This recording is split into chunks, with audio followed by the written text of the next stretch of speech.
صفدر نے کہا، آپ جیسے لوگ جب بھی جوش میں آتے ہیں امریکیوں اور یہودیوں کا ہی بھلا کرتے ہیں۔ ذرا سوچئے، اگر رقم ہمارے پاس آ ہی گئی ہے تو پھر کیوں نہ مسلم امہ کا فائدہ کریں۔ عمرہ کا ویزا لگوا کر چلتے ہیں سعودی عرب، شاہ فیصل سے ملاقات کرتے ہیں، ان سے کہتے ہیں کہ کچھ آپ ملائیں، کچھ ہم ملاتے ہیں، اور قطب جنوبی سے برف کے تودے کھینچ کر سعودی ساحل پر لاتے ہیں۔ مہینوں میں صحرائے الخالی سبزہ زار بن جائے گا، پھر وہاں رہائشی اسکیمیں ہوں گی، شیوخ کے فارم ہاؤسز ہوں گے اور ہم ہوں گے۔ زری گل نے قہقہہ لگایا، لیکن جناب یہ سب کچھ تو تب ہوگا نا جب ہمارا پیٹ پٹے گا۔ اگر آپ دونوں کے پٹ گئے پھر؟ ہاں، یہ بھی ہو سکتا ہے، میں نے پوری دلچسپی لیتے ہوئے کہا۔ بڑے کہتے ہیں زیادہ خوشی ہضم ہوتا ہے نہ زیادہ پیسہ۔ بہتر تو یہ ہے کہ ہم اس پیسے کو ہضم کرنے کے لیے تھوڑا سا کم کر دیں، مثلاً یہ کہ آدھا پیسہ کسی نیک کام پر لگا دیں۔ وہ نیک کام کیا ہو سکتا ہے؟ بہت سے ہو سکتے ہیں، لیکن بات یہ ہے کہ ام کو لاہور کا بادشاہی مسجد اور مقبرہ جہانگیر بہت اچھا لگتا ہے۔ اگر یہ دونوں چیزیں پشاور میں بناتے تو بس مزہ ہی آ جائے، بالکل اسی ڈیزائن اور رنگ و روپ کی عمارتیں ہوں، زیر زبر کا فرق نہ ہو دونوں میں۔ وہ ولایت کا گورا لوگ لاہور میں مسجد اور مقبرہ دیکھ کر آئے تو پشاور میں دیکھ کر دھڑام سے گرے اور بے ہوش ہو جائے۔ صفدر بولا، زیر زبر کا فرق تو ہوگا پیارے، بہت سی چیزیں رہ جائیں گی، مثلاً مقبرہ جہانگیر میں جہانگیر خود بھی موجود ہے، وہاں پشاور میں تو ہوگا نہیں۔ صفدر صاحب، اندر کا کیا پتہ ہوتا ہے کچھ ہے یا نہیں؟ بندہ کچھ دیر ساتھ رہے اور غور کرے تو پتہ چل ہی جاتا ہے۔ تمہارے سر کا پول بھی تو کھل ہی گیا نا آخر، صفدر نے کہا۔ کیا مطلب؟ یہی کہ اندر کچھ نہیں۔ بھلے مانس اگر کوئی نیک کام کرنا ہی ہے تو پھر شادی کر ڈالو، تمہارا جنازہ جائز ہو جائے۔ اب تو 2 پیسے بھی آ گئے تمہارے پاس، ہو سکتا ہے لیلا بھی راضی ہو جائے۔ یہ لیلا کا کیا چکر ہے بھائی؟ میں نے صفدر سے پوچھا۔ وہ مسکرایا۔ بڑی دردناک کہانی ہے جناب، فلمی اسکرین کی ایک پری زری گل کے دل میں اتری ہوئی ہے۔ مونا لیزا کی مسکراہٹ والی دیبا خانم سے عشق فرماتے ہیں صاحب؟ بہت خاموش قسم کا عشق ہے اور بے حد پرانا، قریباً اتنا ہی پرانا جتنی دیبا خانم خود ہے۔ کئی بار مل بھی چکے ہیں، دیبا خانم کے ساتھ ایک فوٹو بھی کھنچوائی ہوئی ہے ان کے پاس رکھی ہوئی۔ واہ کیا بات ہے! میں نے زری گل کی پیٹھ ٹھوکی۔ بندہ عشق کرے تو ایسا کہ جس میں سرے سے کامیابی کا خطرہ ہی نہ ہو۔ واہ کیا انتخاب ہے اور کیا حسن تمنا! صفدر بولا، زری گل، میرا خیال ہے پشاور میں بادشاہی مسجد بنوانے سے پہلے 2-2.5 کروڑ خرچ کر ہی ڈالو اپنے عشق پر۔ اگر تم شادی کرو تو ہم وعدہ کرتے ہیں تم سے کہ اس تقریب کو یادگار بنا دیں گے، اور اس قابل ہم ہیں کہ اس کو یادگار بنا سکیں۔ تمہاری منگنی لاہور کے انٹر کون میں ہوگی اور اس میں امریکہ سے درآمد شدہ خسرے نچوائیں گے۔ مہندی کا فنکشن کسی شاندار تفریحی بجرے پر ہوگا اور اس بات کا اہتمام کیا جائے گا کہ ڈھولک بجانے کے مقابلے میں الزبتھ ٹیلر اور صوفیہ لورین ہماری طرف سے شریک ہوں۔ بارات تمہاری اللہ نے چاہا تو کانکرڈ جہاز پر جائے گی، اور ولیمے کی تو خیر بات ہی چھوڑو، قیامت تک کے لیے ہم ولیموں کی دنیا میں اپنا جھنڈا گاڑ دیں گے۔ اس میں ہم پورے کے پورے ہاتھی روسٹ کر کے لٹکائیں گے اور اتنا کھانا پکائیں گے کہ اگلے سال قحط پڑ جائے گا۔ میں نے لقمہ دیا۔ بے شک پڑ جائے، صفدر نے کہا، ہم نے یہاں رہنا ہی کب ہے؟ جتنا پیسہ ہمارے پاس آ گیا ہے ہم اس خستہ حال ملک میں رہ ہی نہیں سکتے، رہیں گے تو گھٹ کے مر جائیں گے۔ یہ کروڑوں اربوں کی خطیر رقم خرچ کرنے کے لیے ہمیں کھلا میدان چاہیے، بہت کھلا میدان، آراستہ بجرے، خوبصورت ولاز، مہنگی ترین شرابیں، خوشبودار عورتیں۔ اب ان چیزوں کے بغیر جئیں تو خاک جئیں۔ چلے جناب، اٹھائیں ڈھول اور تاشے اور پہنچے سوہا بازار، اس بھلے مانس سنار کے پاس۔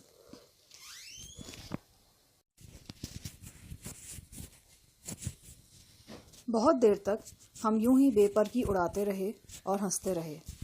غالباً ہم غیر ارادی طور پر اس ناقابل گمان صورتحال سے مطابقت پیدا کرنے کی کوشش کر رہے تھے۔ حالات نے عجیب بے ڈھنگی چال چلی تھی۔ ہم جو چند روز پہلے تک چٹے پل کی حویلی میں خچروں کی طرح مٹی ڈھو رہے تھے، اس وقت ایک ایسے ٹرک کے مالک تھے جس میں گنوں کے ڈھیر تلے بے حساب اور بے شمار دولت رکھی تھی۔ ایک دھندلا سا خواب جو نہ جانے کتنی آنکھیں کتنی دیر سے دیکھ رہی تھیں، اور جسے قادر زمان جیسے پریکٹیکل لوگ حقیقت آمیز مذاق سمجھ رہے تھے، ٹھوس حقیقت بن چکا تھا۔ افراہیم نے کہا تھا، دولت میں بے انتہا قوت ہے، یہ کسی آسیب کی طرح انسانی اعصاب کو جکڑ کر اس کے دل و دماغ میں زلزلہ برپا کر دیتی ہے۔ خوشی کی بات یہ تھی کہ کم از کم ہم تینوں کی حد تک تو یہ بات بالکل غلط ثابت ہوئی تھی۔ نہ ہمارے دل شدت سے دھڑکے تھے، نہ پیشانیاں عرق آلود ہوئی تھیں، اور نہ آنکھوں میں ایک دوسرے کے لیے اجنبیت اور وحشت ابھری تھی۔ ہم بہت کچھ کرنے کی پوزیشن میں تھے، لیکن کچھ کرنا نہیں چاہتے تھے، ایک صندوق تک کھولنے کے روادار نہیں تھے۔ ہلکی پھلکی گفتگو کے دوران میرا ذہن یہ بھی طے کر رہا تھا کہ اب ہمیں کیا کرنا چاہیے۔ در حقیقت ہم بالکل آنن فانن ایک حیران کن صورتحال سے دوچار ہوئے تھے۔ آج سے چند ماہ پہلے نتھیا گلی میں شنکر شکرا کو دیکھنے کے بعد میرے ذہن میں سب سے پہلا سوال یہ ابھرا تھا کہ یہ شخص یہاں کیا کر رہا ہے۔ پھر ساحی صاحب سے ملنے کے بعد یہ یقین اور پختہ ہو گیا تھا کہ قادر زمان، شنکر اور عیسیٰ وغیرہ کسی سازش کا تانا بانا بن رہے ہیں۔ بعد ازاں ایسے اشارے ملے جن سے اندازہ ہوا کہ یہ سازش جھنگ اور بھکر کی گرد و نواح میں پنپ رہی ہے۔ اس وقت سازش کی نوعیت کے بارے میں کوئی واضح تصور ہمارے ذہن میں نہیں تھا۔ وہی خدشات تھے جو شنکر اور عیسیٰ جیسے بد باطنوں کے حوالے سے ذہنوں میں پیدا ہو سکتے ہیں۔ منشیات کا چکر، اسلحے کی اسمگلنگ، اندرونی تخریب کاری اور اہم معلومات کا حصول وغیرہ ایسے معاملات تھے جو شنکر کی موجودگی سے نتھی ہو سکتے تھے، مگر جو معاملہ نکلا وہ سب سے جدا اور سنسنی خیز تھا۔ ایک ویران حویلی کے تہخانے سے سن 47 کی گمشدہ دولت نکالی گئی تھی، اور یہ دولت کسی عام شخص کی نہیں تھی، نہ ہی کسی ایک شخص کی تھی۔ یہ درجنوں لکھپتی خاندانوں کے اثاثے تھے جو مشترکہ طور پر کہیں ارسال کیے گئے تھے اور بھٹک کر اس تہخانے کی گہرائی میں پہنچ گئے تھے۔ ابھی ہم ٹھیک سے کوئی اندازہ نہیں لگا سکتے تھے، لیکن عین ممکن تھا کہ یہ اس خطے میں دریافت ہونے والا سب سے بڑا دفینہ ہو، اور سب سے بڑا نہ بھی ہو تو چند بڑے دفینوں میں سے ایک ہو۔ یہ جو کچھ بھی تھا بے حد تہلکہ خیز تھا۔ ان ویران درختوں کی ٹھٹری ہوئی تیرگی میں خاموش کھڑا ٹرک نہیں تھا، یہ 4 پہیوں والا ایک قیامت خیز راز تھا جس نے خود کو گنوں کے ڈھیر میں اور اپنی خستہ حالی میں کیموفلاج کر رکھا تھا۔ افراہیم کے الفاظ میرے کانوں میں گونجنے لگے۔ اس نے کہا تھا، تم لوگ کچھ نہیں جانتے کہ اس دولت کے پیچھے کون کون لوگ ہیں اور کہاں کہاں گھات لگائے بیٹھے ہیں۔ وہ اتنے خطرناک ہیں کہ میرے تمہارے جیسے 150 آدمیوں کو چٹکیوں میں اڑا سکتے ہیں۔ افراہیم کی اس تنبیہ کو نظر انداز کرنا ہمارے لیے کسی طور سود مند نہیں تھا۔ یہ بات بالکل قرین قیاس تھی کہ اس دولت کے پیچھے اور بھی لوگ ہوں گے، اور ممکن ہے وہ زیادہ دور بھی نہ ہوں۔ میری چھٹی حس مجھے خبردار کر رہی تھی کہ ہم جتنا رسک لے چکے ہیں وہی بہت ہے، اب ہمیں ٹرک کو حرکت میں نہیں لانا چاہیے۔ ہمارے سامنے موزوں ترین رستہ یہ تھا کہ ہم میں سے کوئی ایک یہاں سے نکلے اور قریب ترین ٹیلی فون سیٹ پر پہنچ کر ساحی صاحب کو صورتحال سے آگاہ کرے۔ ساحی صاحب کو اس جگہ کے حدود اربع سے آگاہ کرنا کچھ ایسا مشکل نہیں تھا۔ ہم چٹے پل کے معروف بس اسٹاپ سے قریباً 4 میل کے فاصلے پر تھے، اور یہاں تک پہنچنے کا تمام راستہ ہمارے ذہنوں میں نقش تھا۔ میری گھڑی 4:30 بجا رہی تھی۔ کسی بھی وقت مشرق سے سپیدہ سحر نمودار ہو سکتا تھا۔ روشنی ہمارے لیے تاریکی سے زیادہ خطرناک تھی۔ یہ پورا علاقہ جاگیردار قادر زمان کی ہتھیلی کی طرح تھا۔ وہ جب چاہتا انگلیاں سمیٹ کر اس ہتھیلی کو مٹھی میں بند کر سکتا تھا۔ بہت سے امکانات کی طرح یہ امکان بھی موجود تھا کہ افراہیم خانہ بدوشوں کے شب خون سے بچ نکلا ہو، اور اب وہ اور قادر زمان اپنے سینکڑوں ہرکاروں کے ساتھ ہمیں ڈھونڈنے نکل کھڑے ہوں۔ ہمارے پاس وقت بہت کم تھا، اور جو تھا بہت تیزی سے گزر رہا تھا۔ میں نے کہا، صفدر، ہم میں سے کسی ایک کو یہاں سے نکلنا ہوگا اور پولیس تک اطلاع پہنچانی ہوگی۔ پولیس سے کیا مراد ہے آپ کی؟ ساحی صاحب، برکت صاحب، یا پھر جھنگ میں کوئی اعلیٰ رینک کا افسر؟ بالکل ٹھیک فرمایا آپ نے، یہ ایسا معاملہ ہے کہ ہمیں اپنے سائے سے بھی بدکنا ہوگا۔ دیکھو صفدر، ہم تینوں میں سے کوئی سینئر یا جونیئر نہیں ہے۔ ہم نے جو بھی کام کرنا ہے مشورے اور باہمی رضامندی سے کرنا ہے۔ میں یہاں کے راستوں کے بارے میں تھوڑا زیادہ جانتا ہوں۔ اگر تم دونوں مناسب سمجھو تو فون کرنے کے لیے میں چلا جاتا ہوں، تم یہاں ٹرک پر ڈیوٹی دے لو۔ زری گل نے کہا، لیکن ادھر فون ملے گا کہاں؟ یہ سارا علاقہ دیہاتی ہے۔ میں نے کہا، دیہاتی علاقہ تو ہے، لیکن اتنا بھی دیہاتی نہیں ہے، کہیں نہ کہیں سے بات ہو ہی جائے گی۔ نہ ہوا تو چٹے پل پر چلا جاؤں گا، وہاں ندیم میڈیکل اسٹور میں فون لگا ہوا ہے۔ یہ ندیم وہی لڑکا جس سے لاہور میں تمہاری ملاقات ہو چکی ہے۔ صفدر نے کہا، بفرض محال اگر فون پر بات نہ ہو سکی تو؟ میں نے کہا، پھر میرے سامنے 2 راستے ہیں۔ میرے اندازے کے مطابق پولیس چوکی یہاں سے زیادہ فاصلے پر نہیں ہے، وہاں بھی فون لگا ہوا ہے، اور یقیناً 1 آدھ گاڑی بھی ہوگی۔ ساحی صاحب سے رابطے کی کوئی نہ کوئی صورت نکل آئے گی۔ دوسرا طریقہ یہ ہے کہ میں بس میں سوار ہو کر یا کسی اور گاڑی میں لفٹ لے کر جھنگ پہنچوں اور ایس پی صاحب کو خبر دوں۔ صفدر بولا، چوکی جانے کا خطرہ تو نہ ہی مول لیا جائے تو بہتر ہے۔ اکثر مقامی اہلکار قادر زمان کے اثر میں ہیں، عین ممکن ہے ان میں سے بھی کئی ہمیں ڈھونڈنے نکلے ہوں۔ ایک بات میں مزید کہنا چاہوں گا۔ کیسی بات؟ آپ فون کرنے کے لیے مجھے بھیجیں۔ قادر زمان کے اکثر کارندے آپ کو صورت سے زیادہ پہچانتے ہیں، ویسے بھی ٹرک پر آپ کی زیادہ ضرورت ہے۔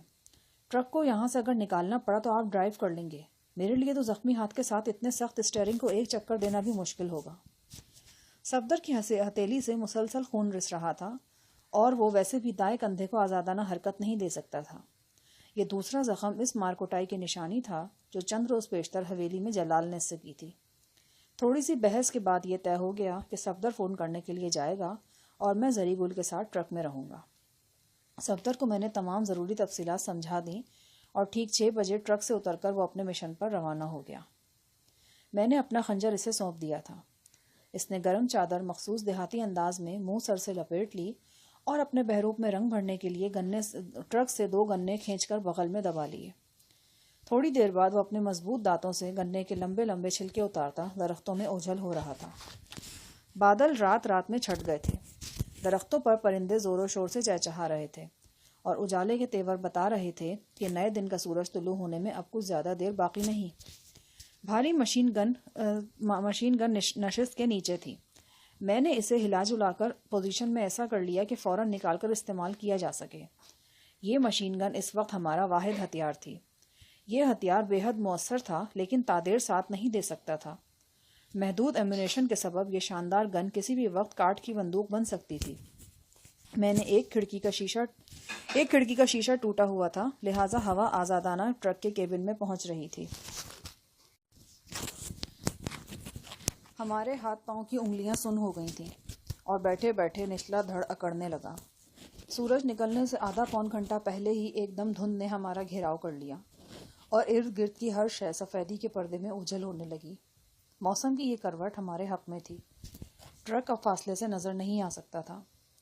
7:30 بجے کے قریب ایک سائیکل سوار دودھ فروش ہمارے قریب سے گزرا۔ اس نے نقاب نما گرم ٹوپی پہن رکھی تھی۔ اس ٹوپی میں سے اس کی صرف آنکھیں ہی نظر آتی تھیں۔ ان آنکھوں نے حیرت سے یہاں کھڑے ٹرک کو دیکھا۔ ایک لمحے کے لیے یوں لگا کہ سائیکل سوار تجسس سے مجبور ہو کر رک جائے گا، لیکن پھر وہ سیدھا نکلتا چلا گیا۔ تھوڑی دیر بعد دو نوعمر لڑکے 3 بھینسوں کو ہکاتے ہوئے گزرے۔ انہوں نے بھی ٹرک کو درختوں میں کھڑے دیکھ کر دلچسپی ظاہر کی۔ پاس سے گزرتے ہوئے انہوں نے باقاعدہ ایڑیاں اٹھا کر کیبن میں جھانکا، لیکن دھندلے شیشوں کے سبب ٹھیک طور پر دیکھ نہیں سکے۔ غالباً ان کا ارادہ تھا کہ اگر کیبن خالی ہو تو وہ عقب سے کچھ موٹے تازے گنے کھینچ لیں۔ اس کے بعد قریباً آدھے گھنٹے تک ہمیں کوئی متنفس نظر نہیں آیا۔ گزرنے والے ہر لمحے کے ساتھ ہماری بے قراری بڑھتی جا رہی تھی۔ یہ بات طے تھی کہ پولیس کی آمد سے قبل ہم جتنی دیر یہاں رہیں گے، خطرہ ہمارے لیے مسلسل بڑھتا رہے گا۔ قریباً نصف گھنٹے بعد ایک اور شخص دھند سے نمودار ہوا اور یہ صفدر خود تھا۔ گرم چادر اس کے گلے میں پڑی تھی اور وہ قریب قریب بھاگتا ہوا آ رہا تھا۔ اسے دیکھتے ہی زری گل منمنایا، او خدایا، کوئی گڑبڑ ہو گیا ہے۔ صفدر کا رنگ سفید ہو رہا تھا اور دور سے ہی نظر آتا تھا کہ وہ ہانپا ہوا ہے۔ زری گل نے اس کے لیے دروازہ کھول دیا۔ صفدر نے اوپر چڑھنے کے بعد اپنا ہاتھ گرم چادر سے برآمد کیا تو میں چونک گیا۔ اس کے ہاتھ میں سیاہ ریوالور نظر آ رہا تھا۔ پائیدان پر پاؤں رکھتے ہی صفدر نے تیزی سے کہا، افراہیم کے بندے آ رہے ہیں جی، نکلیں یہاں سے، جلدی کریں۔ اس کا فقرہ مکمل ہونے سے پہلے ہی میں اگنیشن میں چابی گھما چکا تھا۔ ٹرک کا طاقتور انجن انگڑائی لے کر بیدار ہوا اور پہیے ایک جھٹکے سے متحرک ہو گئے۔ کدھر جانا ہے؟ میں نے پوچھا۔ دائیں طرف موڑ لیں، صفدر بولا۔ ہوا کیا ہے؟ میں نے پوچھا۔ افراہیم اور قادر زمان کے چمچے پاگل کتوں کی طرح ہمیں ڈھونڈ رہے ہیں اور سارے علاقے میں پھیلے ہوئے ہیں۔ یہ ریوالور افراہیم کے ڈرائیور سے چھینا ہے میں نے۔ پکی سڑک کے پاس مت بھیڑ ہو گئی تھی۔ وہ کل 3 بندے تھے، ایک دم جھاڑیوں سے نکل کر سامنے آ گئے۔ میرا خیال ہے ہر آنے جانے والے کو وہ روک رہے تھے۔ ایک نے چہرہ دیکھنے کے لیے میری چادر پر ہاتھ ڈالا۔ میں نے گنا اس کی رانوں میں دے مارا اور پھر ٹانگ مار کر دور پھینک دیا۔ اسی دوران افراہیم کا چوکیدار مجھ پر جھپٹ پڑا۔ میں نے اس سے ریوالور چھینا اور گولی چلا دی۔ ایک گولی اس کی ٹانگ میں لگی ہے، دوسری پیٹ میں، باقی دونوں خالی ہاتھ تھے۔ وہ جھاڑیوں میں گھس گئے۔ ابھی 2 منٹ پہلے میں نے افراہیم کی سفید جیگوار دیکھی ہے۔ وہ پہلے کھیتوں کے اندر سے گزرنے لگی تھی لیکن پھنس گئی۔ اب وہ چکر کاٹ کر پل کی اس طرف سے آ رہی ہے۔ پھر اب کیا کریں؟ میں نے بے معنی سے سوال کیا۔ بس چلتے جائیں، دیکھیں اب جو بھی ہوتا ہے۔ سیدھا ہی نکل چلیں؟ میں کچھ کہہ نہیں سکتا جی، لگتا ہے پوری فوج ہی پیچھے لگا دی حرامزادوں نے، ہر ناکے پر بندہ کھڑا ہے۔ اس نے غصے میں افراہیم اور قادر زمان کو کچھ کلاسیکل گالیاں دیں اور نیچے جھک کر مشین گن کا جائزہ لینے لگا۔ یہ مشین گن نہ جانے کس زمانے میں اور کس ملک کی فیکٹری میں بنی تھی۔ اسے بنانے والے نے کہاں سوچا ہوگا کہ یہ ہتھیار جو نازی فوجیوں کو موت کے گھاٹ اتارنے کے لیے تیار کیا گیا ہے، مدتوں ایک ویران کنویں میں دبا رہے گا، اور جب باہر نکلے گا تو کچھ ایسے لوگوں کا سہارا بنے گا جو زر و جواہر سے بھرے ہوئے 25 عدد صندوقوں کے ساتھ لٹیروں کے نرغے میں ہوں گے، اور موت ان پر چاروں طرف سے چیلوں کی طرح جھپٹ رہی ہوگی۔ بہت محدود علم ہے انسان کا۔ وہ جس ہتھیار کو مدتوں سینے سے لگائے رہتا ہے وہ بے وفائی کر کے دشمن کے ہاتھ میں چلا جاتا ہے اور اسی کی موت کا سبب بنتا ہے۔ وہ جس تخلیق یا ایجاد کے لیے اپنی عمر عزیز کا بیشتر حصہ گنوا دیتا ہے وہ کسی اور کے نام سے منسوب ہو جاتی ہے، اور وہ جس بیٹے کو اپنے دشمن سے بدلہ لینے کے لیے پالتا پوستا ہے وہ اسی دشمن کی بیٹی سے پیار کر کے باپ کا دشمن بن جاتا ہے۔ عیار سے عیار انسان بھی ماضی پر نگاہ ڈالے تو اسے اپنی بے خبری اور معصومیت پر ترس آنے لگتا ہے۔ نیم پختہ راستے پر پہنچتے ہی میں نے ٹرک کی رفتار بڑھا دی۔ دھند کی وجہ سے گرد و نواح ہماری نگاہوں سے اوجھل تھے۔ کچھ معلوم نہیں تھا کس وقت کیا سامنے آ جائے گا۔ ہمارے رگ و پٹھے تنے ہوئے تھے اور ذہن کسی بھی صورتحال کا مقابلہ کرنے کے لیے تیار تھا۔ 5-6 فرلانگ جانے کے بعد ایک گاؤں کے آثار نظر آئے۔ جس راستے پر ہم جا رہے تھے وہ گاؤں کے پاس سے ہو کر گزرتا تھا۔ راستے کی ایک جانب چوڑی کھائی تھی اور دوسری طرف گاؤں کے مکانات۔ کافی دن نکل آیا تھا، اس کے باوجود گاؤں میں زندگی کے آثار نظر نہیں آتے تھے۔ بس ایک جگہ چند مرغیاں کوڑے پر چونچے مار رہی تھیں اور ان کے قریب 2 آوارہ کتے کھڑے تیزی سے دمیں ہلا رہے تھے۔ کتوں کی تمام تر توجہ کا مرکز ہمارا ٹرک تھا اور وہ تذبذب میں تھے، جیسے سوچ رہے ہوں کہ ٹرک کے پیچھے بھاگیں یا بغیر چھان بین کے جانے دیں۔ یکا یک میری اور صفدر کی نگاہ ایک ساتھ ایک بلند دروازے پر پڑی اور ہم چونک گئے۔ لکڑی کا یہ پھاٹک کسی گودام نما عمارت کا تھا۔ اس وقت ہماری فوری اور اہم ترین ضرورت یہ تھی کہ ہم اس ٹرک کو کہیں چھپا دیں، کوئی بھی جگہ ہو، کسی کی بھی ہو، لیکن اس 4 پہیوں والے متحرک راز کو آڑ فراہم کر سکتی ہو۔ میری اور صفدر کی آنکھیں چار ہوئیں۔ خاموشی کی زبان میں ہم نے ایک دوسرے کو مشورہ دیا کہ ٹرک کو اس گودام میں گھسا دیں، اس کے بعد جو ہوگا دیکھا جائے گا۔ بہت بڑی مصیبت کو سامنے دیکھ کر کسی چھوٹی مصیبت یا پریشانی کا خطرہ مول لینا آسان ہو جاتا ہے۔ ہم نے بھی یہ خطرہ اتنی آسانی سے مول لیا جتنی آسانی سے افطار کے وقت کیلا کھایا جا سکتا ہے۔ میں نے اسٹیئرنگ تیزی سے موڑا اور متذبذب کھڑے کتوں کے بالکل پاس سے ہو کر گزرا۔ وہ جارحانہ انداز ترک کر کے دفاعی انداز میں پیچھے ہٹے۔ مرغیاں پھڑ پھڑا کر ٹرک کی زد سے نکلیں۔ میں نے پھاٹک کے عین سامنے پہنچ کر بریک لگائے۔ صفدر کود کر نیچے اترا۔ اس کے پیچھے ہی پیچھے زری گل بھی اتر گیا۔ پھاٹک پہلے ہی تھوڑا سا کھلا ہوا تھا۔ صفدر اور زری نے اسے پوری طرح کھول دیا۔ یہ گودام کا دیوی نما حصہ تھا اور اس سے آگے احاطہ اور چند دروازے نظر آ رہے تھے۔ میں ٹرک کو سیدھا اندر لیتا گیا۔ صفدر اور زری گل نے جلدی سے پھاٹک بند کر کے اندرونی زنجیر چڑھا دی۔ صفدر کے پاس ریوالور موجود تھا۔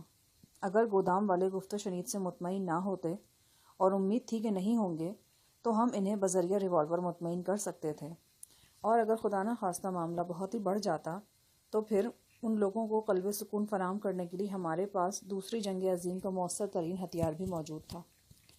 جو ہی میں نے ٹرک کا انجن بند کیا، ایک اندرونی دروازہ کھلا اور کھچڑی بالوں والا ایک ادھیڑ عمر شخص باہر نکل آیا۔ وہ شلوار قمیض پر لنڈے کا بھاری بھرکم کوٹ پہنے ہوئے تھا۔ آنکھوں پر موٹی شیشوں کی اینک تھی اور اینک کے نیچے 2 کلف لگی سیاہ مونچھیں چمک رہی تھیں۔ یقیناً وہ کلف لگاتا ہوا ہی باہر آیا تھا کیونکہ ایک مونچھ کچھ زیادہ ہی سیاہ نظر آ رہی تھی۔ اس کے علاوہ ابھی سر بھی کلف سے محروم تھا۔ اس شخص نے صفدر اور زری گل کو دیکھا، پھر ٹرک کے بوجھ پر ایک نگاہ دوڑائی اور کیبن کی کھڑکی پر آ کر میرا معائنہ کرنے لگا۔ ثنا والی سے آئے ہو؟ اس نے دوستانہ لہجے میں پوچھا۔ میں نے اقرار میں سر ہلایا۔ چودھری فرزند علی کا مال ہوگا؟ اس نے ہماری دوسری مشکل بھی آسان کر دی۔ ہاں جی، چودھری صاحب کا مال ہے، لیکن ملک صاحب تو گھر پہ نہیں ہیں۔ کوئی بھی نہیں ہے، سب جوہر آباد گئے ہوئے ہیں۔ ہمارے میزبان نے ذرا تعصب سے اطلاع دی، لہٰذا ہم نے بھی افسوس کے انداز میں ہونٹ سپیڑنا ضروری سمجھا۔ اوہو، یہ تو مسئلہ ہو گیا، میں نے صفدر کی طرف دیکھتے ہوئے کہا۔ وہ افسوس میں سر ہلانے لگا، لیکن دل میں وہ خوش بھی ہو رہا تھا۔ اندھا کیا چاہے 2 آنکھیں۔ جو ہم چاہ رہے تھے وہ ہمیں مل رہا تھا۔ پہلے ایک مہربان ملازم ملا تھا اور اب یہ اطلاع ملی تھی کہ گھر والے گھر پر موجود نہیں ہیں۔ کب تک آ جائیں گے؟ صفدر نے پوچھا۔ آج تو مشکل ہے، نمبردار فخر علی کی بیٹی کی شادی ہے. بڑی مشکل سے 4 بجے تک فارغ ہوں گے. 4-5 میل کچے کا سفر ہے. پکے تک پہنچتے پہنچتے رات ہو جائے گی. اب کل صبح ہی چلیں گے وہاں سے. لیکن تم کیوں پریشان ہو؟ یہ کون سا بھنڈی توری ہے جو باسی ہو جائے گی؟ کل لے جانا منڈی. میں نے اس بات میں سر ہلایا. انداز الجھا سا تھا. وہ بولا، ویسے فرزند صاحب نے پہلی بار کماد بھیجا ہے. اس سے پہلے تو آج کل سرسوں آتا تھا، ترئیاں وغیرہ. وہ ناقابل فہم بات کر رہا تھا. میں بھی مبہم انداز میں سر ہلاتا جا رہا تھا. وہ سمجھ رہا تھا کہ ہم صلاح والی سے کسی فرزند علی نامی ذمہ دار کی فصل لے کر یہاں آئے ہیں. اس کی یہ غلط فہمی جتنی دیر برقرار رہتی اتنا ہی بہتر تھا. ہم باتیں کرتے ہوئے احاطے میں پہنچے تو یکا یک پہلو میں ایک دروازہ کھلا اور 15-16 سال کی ایک پٹاخہ سی لڑکی دھم سے اندر آ گئی. عام دیہاتی لڑکیوں کی طرح وہ اچھے قد کاٹ کی مالک تھی. نین نقش بھی اچھے تھے. کڑاکے کی سردی میں وہ صرف شلوار اور قمیص پہنے ہوئے تھی اور بالکل حشاش بشاش نظر آتی تھی. یقیناً اس کے اندر شباب کی انگیٹھی دہک رہی تھی جس کی حرارت نے اسے موسم کی شدت سے بیگانہ کر رکھا تھا. احاطے میں ایک طویل دیوار نظر آ رہی تھی. اس دیوار میں 2 مقامات پر دروازے تھے. گرد و نواح کا جائزہ لینے سے اندازہ ہوا کہ ایک ہی حویلی کو طویل دیوار کے ذریعے 2 حصوں میں تقسیم کیا گیا ہے. ایک حصہ گودام کا کام دیتا ہے جبکہ دوسرے حصے میں حویلی کا مالک خود رہائش پذیر ہے. یہ لڑکی حویلی کے رہائشی حصے سے برآمد ہوئی تھی اور اب چوکھٹ پہ کھڑی ذرا دلچسپی سے ہمیں دیکھ رہی تھی. یہ کون لوگ ہیں منشی چاچا؟ منشی چاچا نے کہا، صلاح والی سے آئے ہیں چودھری فرزند کا مال لے کر. تو یہ گنے ان کے ہیں؟ ہاں ان کے ہیں. چوسو گی؟ ہاں 2-3 اچھے نکال کر دو. لیکن ٹھہرو، میں خود ہی نکال لیتی ہوں. وہ جیسے قلاچے بھرتی ہوئی ٹرک تک پہنچی، پھر دلربا انداز میں گنے منتخب کرنے لگی. ہم حیرت سے اس تماشے کو دیکھ رہے تھے. منشی چاچا نے مسکراتے ہوئے سرگوشی کی، ملک صاحب کی چھوٹی دھی رانی ہے، بہت لاڈ کرتے ہیں اس سے. ہمارے دیکھتے ہی دیکھتے اس دھی رانی نے بڑی مہارت سے 4 صحت مند گنے ٹرک میں سے کھینچ لیے. غالباً اس نے دیوار کی دوسری طرف سے گنوں والا ٹرک گودام میں داخل ہوتے دیکھا تھا اور اس کے بعد یہاں آئی تھی. اس کا لباس قیمتی لیکن شکنوں سے بھرپور تھا.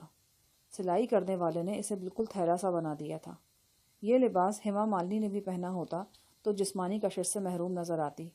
پھر بھی لڑکی جب ہلکورا لے کر چلی تو اس کے بھرے بھرے کولے نمایاں ہو گئے. ایک دم اس نے مجھے گھور کر دیکھا اور بولی، کیا بات ہے بھائی جی، کبھی کوئی کڑی نہیں دیکھی تم نے؟ اس کے غزیرے لہجے کے ساتھ نے میرے ساتھ ساتھ صفدر اور زری گل کو بھی گڑبڑا کے رکھ دیا. میں نے سوالیہ نظروں سے منشی چاچا کی طرف دیکھا. وہ قہقہا مار کر ہنس دیا. بڑی مخولیہ ہے دھیرانی، مذاق کر رہی ہے تم سے. آؤ اندر آ جاؤ. وہ مجھے شانے سے تھامتے ہوئے بولا. اس وقت میری حیرت 2 چند ہو گئی جب لڑکی نے پٹاخ سے صفدر کو آنکھ ماری اور شڑاب سے دروازے میں غائب ہو گئی. صفدر نے ٹھنڈی سانس لے کر میری طرف دیکھا. دیوار کی دوسری جانب سے آواز آئی، میں مذاق نہیں کر رہی چاچا، یہ بندے مجھے گڑبڑ لگتے ہیں. یہ دیکھو، پہلا ہی گنا کانا نکل آیا. پھر ایک گنا ہوا میں اڑتا ہوا آیا اور سیدھا زری گل کی چھاتی پر لگا. منشی ایک بار پھر کھسیانی ہنسی ہنسا اور ہمیں لے کر کمرے میں آ گیا. یہ درمیانے سائز کا کمرہ تھا. عین وسط میں برادے والی انگیٹھی دہک رہی تھی. انگیٹھی کے پاس ہی لمبی نئے والا حقہ پڑا تھا. رنگین پایوں والی چارپائی پر ایک فربا اندام متکبر سا شخص ٹھاٹھ سے بیٹھا تھا اور حقہ پی رہا تھا.